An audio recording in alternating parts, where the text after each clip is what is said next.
या ठिकाणी आपला जो प्रश्न उपस्थित करण्यात आला होता अमितजी, तो 4 जिल्ह्यांकरिता आला होता। 4 जिल्ह्यांची माहिती आपल्याला दिली। राज्यामध्ये जवळजवळ 57 कोटी रुपये 2023-24 मध्ये आपण त्या ठिकाणी उपलब्ध केले होते आणि 24-25 मध्ये 160 कोटी रुपयांची तरतूद आपण त्या ठिकाणी केलेली होती। तरतूद ते करतात याबद्दल भाष्य नाही आणि एकंदरीत महाराष्ट्रातल्या जनतेनं किती वर्ष वाट पाहायची या शाळा दुरुस्त होण्यासाठी, हे कळालं पाहिजे अध्यक्ष महोदय, हे कळालं पाहिजे अध्यक्ष महोदय। हा प्रश्न गंभीर आहे। हजारोंच्या संख्येने या शाळा आहेत। महाराष्ट्रातली जनता हे समजून त्यांचं म्हणणं तेच आहे की तुम्ही स्कोप मध्ये सध्या ज्या जिल्ह्याबद्दल विचारताय राज्यातला प्रश्न अध्यक्ष महोदय, प्रश्न राज्यातील शाळांचा आहे। राज्यातील जिल्हा परिषदेच्या शाळेच्या दुरुस्तीबाबत हा प्रश्न आहे।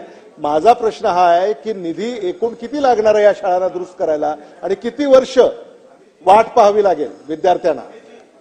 अमित देशमुख साहेबांची भावना लक्षात घेता आपण लवकरच आराखडा, राज्यातल्या शाळांच्या दुरुस्तीकरिता आराखडा घेऊ आणि लवकरात लवकर याच्याकरिता अर्थसंकल्पामध्ये तरतूद करून ह्या महाराष्ट्रातल्या शाळा अजून बळकट करू।